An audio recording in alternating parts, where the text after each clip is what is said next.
Guys, yes, Week 7 fantasy football is in the book, and for the 7th straight week, the fantasy football landscape is completely changed.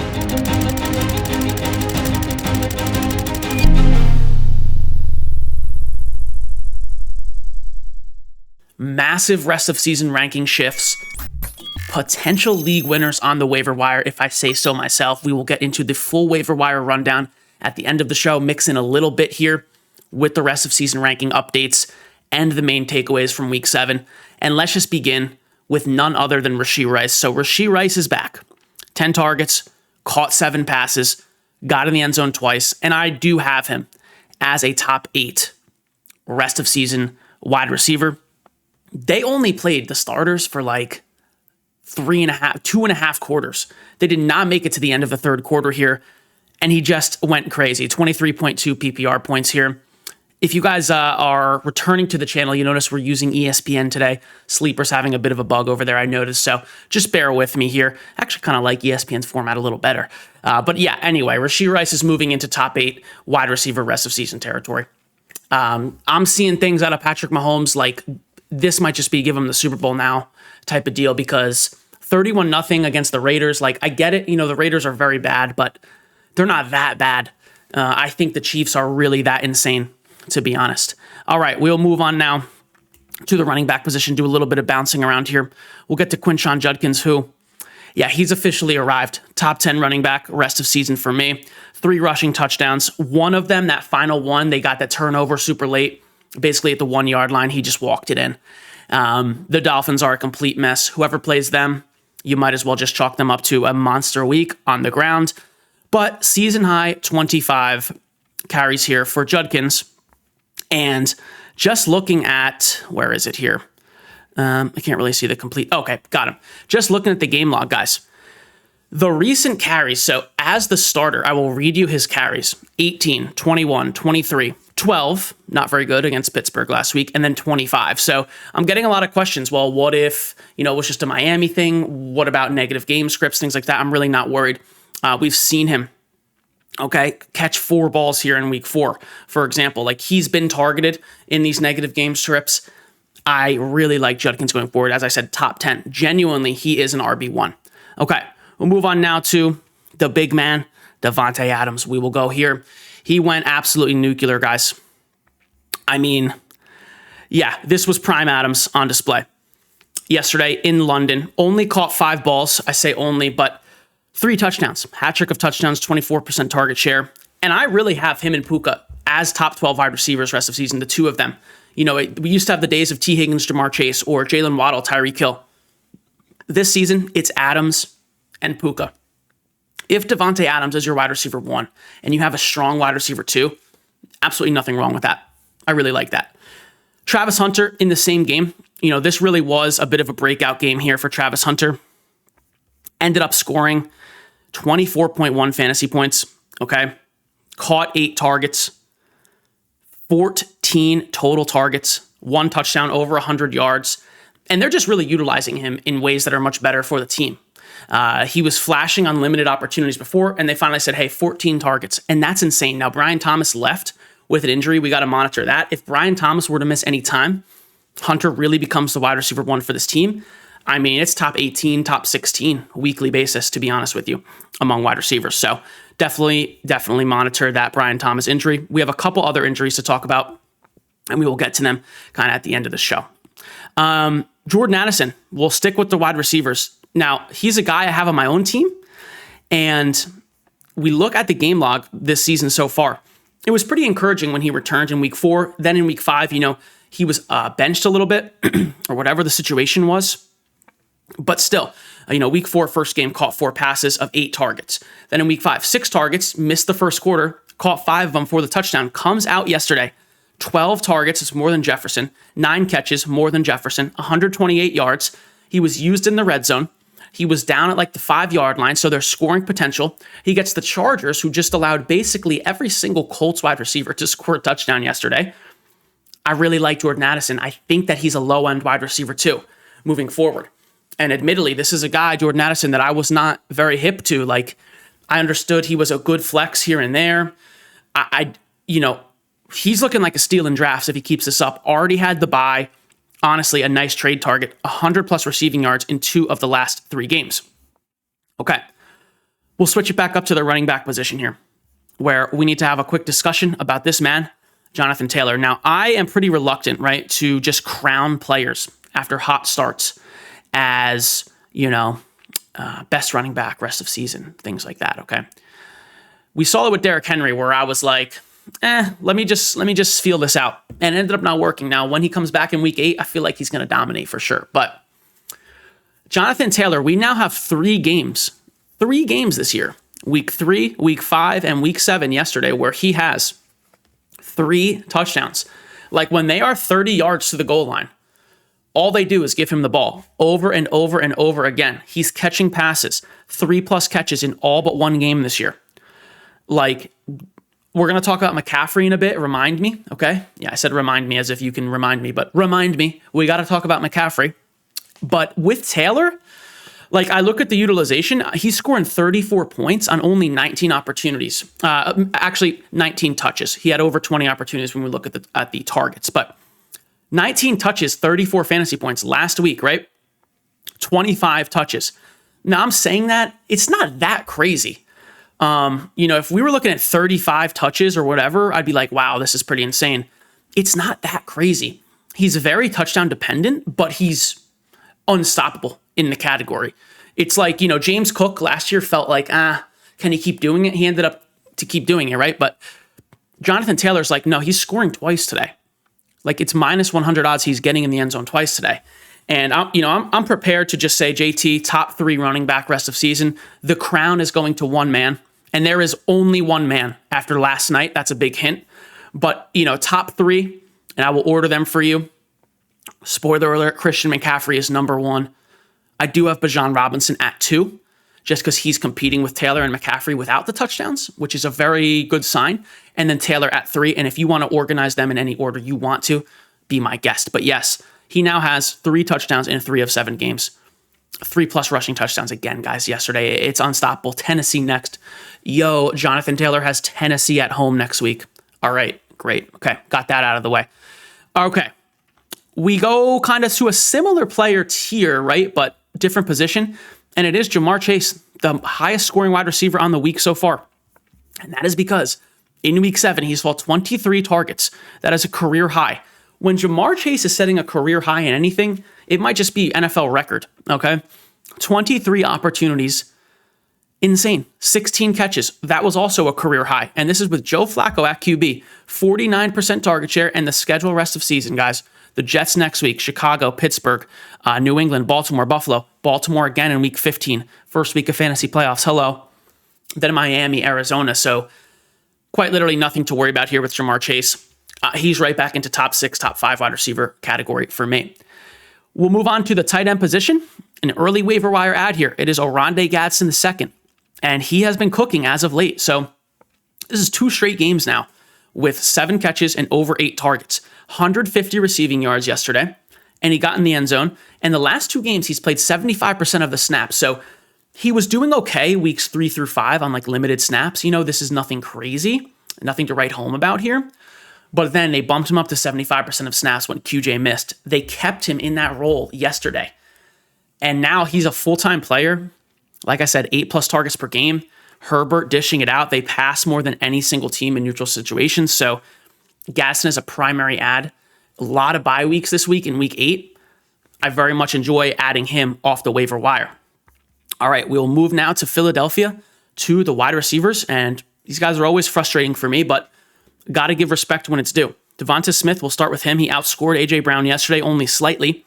But Smith, 33.3 PPR fantasy points yesterday. 11 targets, okay, season high. So now he has 10+ targets in 2 of the last 3 games. If you go back to week 3, he has 9+ targets in 3 of those 5 games. He has over 114 receiving yards in 2 of the last 3 games.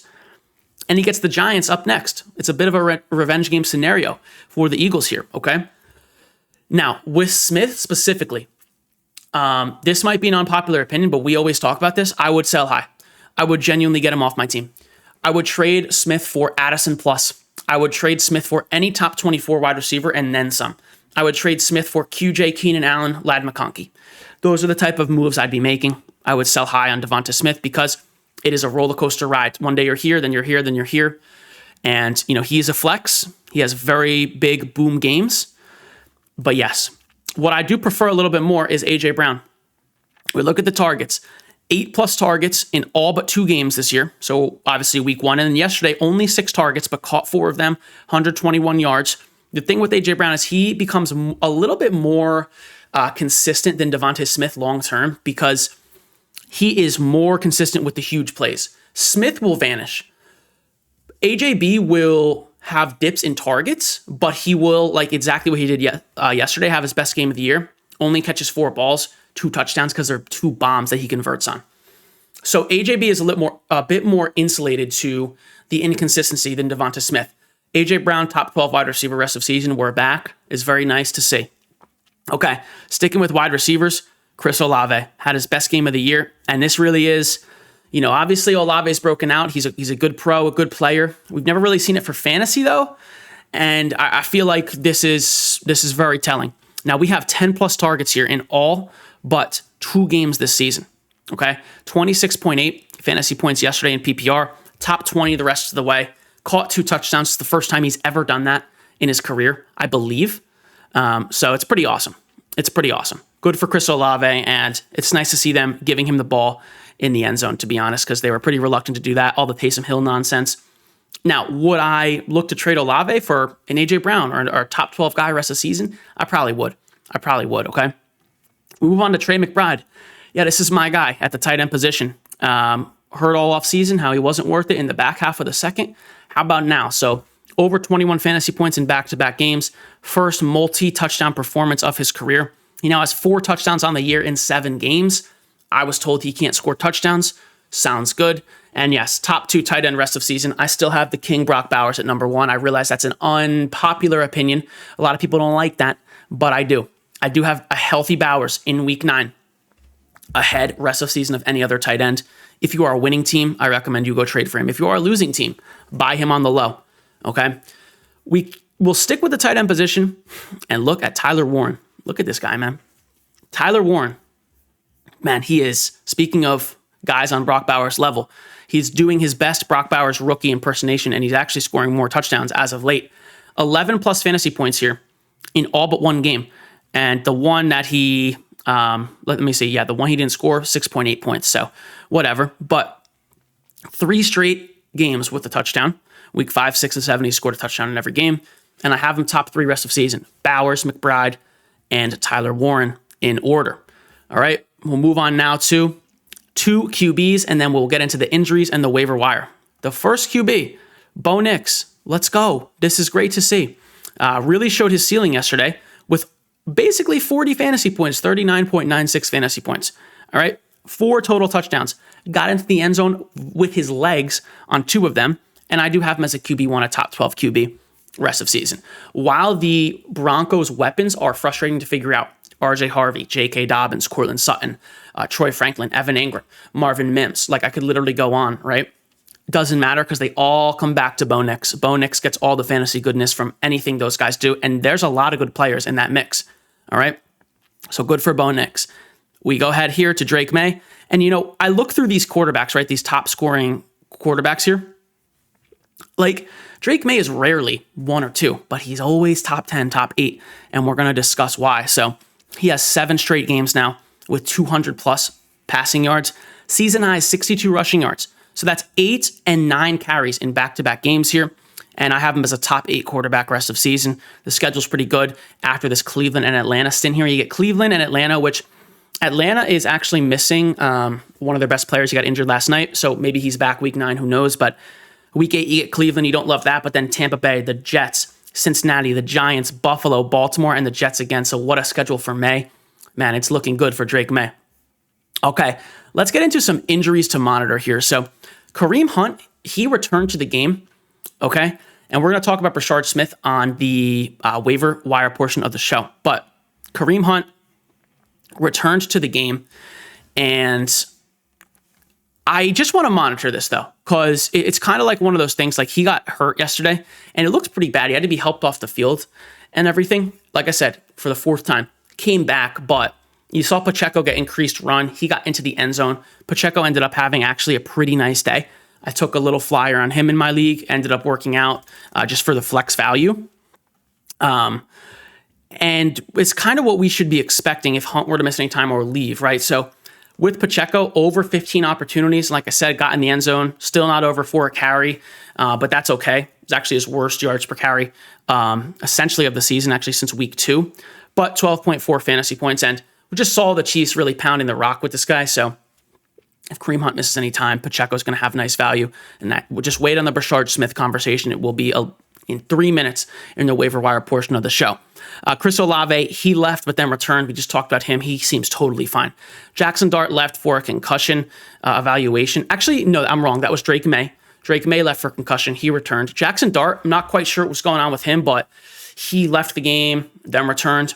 Breece Hall is looking like an ankle mechanism. Again, I'm not a injury analysis. I'm not a doctor here, but I'm just giving you the things to monitor. If Breece Hall were to miss any time, Isaiah Davis becomes a pretty good add. Let's see if he put up any numbers yesterday. Yeah.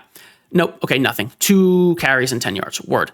But 2 catches for 22 yards. They get Cincinnati next week. Any running back against Cincinnati is going to have a pretty good day. We just saw what Jaylen Warren did. So if Breece misses time, Isaiah Davis is a great little start. Brian Thomas Jr., he was actually ruled out. It's looking like a shoulder injury. That's probably the biggest one of the week. If he misses any time, Travis Hunter really is, as I said, top 18, top 16, approaching wide receiver 1 value on the weekly basis. And then we have Jaden Daniels. He was actually ruled out. That one looks kind of serious. Looks like he actually might miss some time. I mean, that looks pretty bad with the hamstring injury. So who knows? And then Bryce Young was also ruled out. Now, if you're a Tedero and McMillan owner, obviously we don't wish injury on anyone, but Andy Dalton most likely is a bit better QB. So next week, his value could be going up. Now, let's get into the waiver wire portion, you guys. And there are a few names that I do want to discuss for sure. There is some juice on the waiver wire. And we will begin with the guy I've been kind of teasing this whole time, and is Brashard Smith. Now, I'm actually not, sorry, I had to clear my breath. I'm actually not that hype about Brashard Smith because the Chiefs, as I mentioned, only played about 2.5 quarters. And then when they were done, when the starters were done, it was the Brashard Smith show. He had like 10 carries in the final quarter and a half. He continues to be targeted here. You'll see 3 catches or more in 4 straight games. So there's PPR value for sure. But I think this is a little bit of a fool's gold situation. Kareem Hunt is fine. Isaiah Pacheco is the lead guy in between the 20s. I think it's a little bit of fool's gold. I wouldn't go and break the fab bank on Brashard Smith. With that being said, he is a nice stash in PPR leagues. If either Pacheco or Hunt were to go down, I think he'd have a lot of value. But like I said, these numbers, 19 opportunities at least, or 20 opportunities, are very inflated from the starters not playing halfway through the third quarter.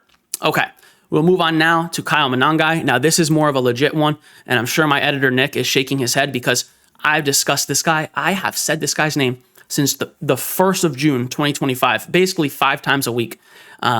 But yes, yesterday, caught two passes, 13 yards through the air, ran the ball 13 times. So that's 15 touches, 17.4 fantasy points, got in the end zone.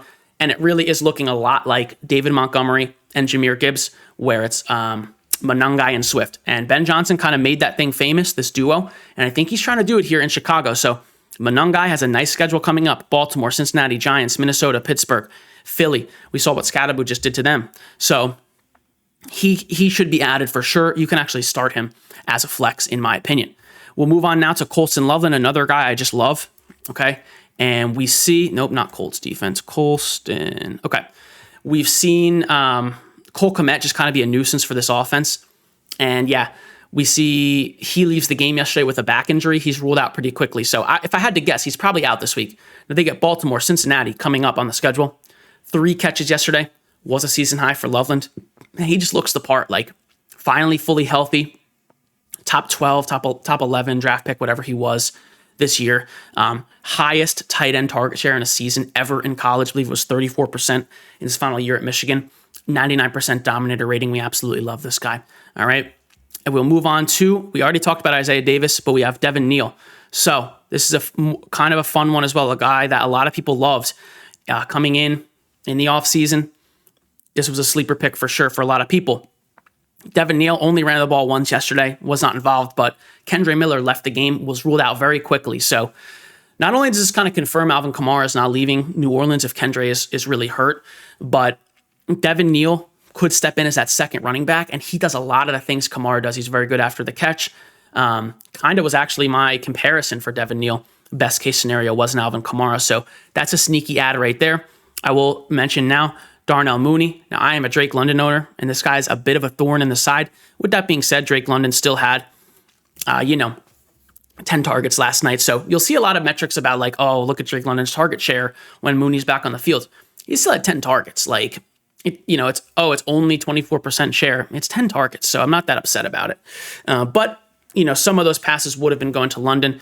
Overall, a pretty bad night for the Falcons. As for Mooney himself, I think 68 receiving yards was the most on the team. Targeted 5 times, caught 3 of them. He's just a flex play. You can definitely play him next week against the Dolphins. We'll go back to Kayshon Boutte now and the Pats, kind of sticking with these flex wide receivers. Yeah, I feel like you can start Boutte in the flex, and like I said, it's really just a boom bust. It's now 2 straight games here with a long touchdown, caught one yesterday. Only caught 2 passes, but again, bomb touchdown, 13.5 points. He can be flexed just with the way Drake Maye is playing. Let's talk about Jaxson Dart as potentially the last guy here. Jaxson Dart is, high-end QB2, if not pushing for QB1 numbers. 5 carries yesterday, the week before 13, the week before that 7, then 10 in week 4. So constantly running the ball. Yesterday, he had 3 touchdowns. Did throw a very bad interception. We don't really care because now, for fantasy football purposes, the Broncos go down the score. Guess who's got to put up more fantasy points? Jaxson Dart. So we really like him. 28 fantasy points yesterday. That's 15 plus in every single game as a starter. 2 in a row here with over 23 fantasy points. We love that. And then the final guy, we already talked about him, but Gadsden is most likely leading the waiver pickups here in week. I guess it's week 8 now, heading into week 8. But yes, guys, that's going to do it for the video. I hope you enjoyed. Thank you all for the support. Good luck. Goodbye.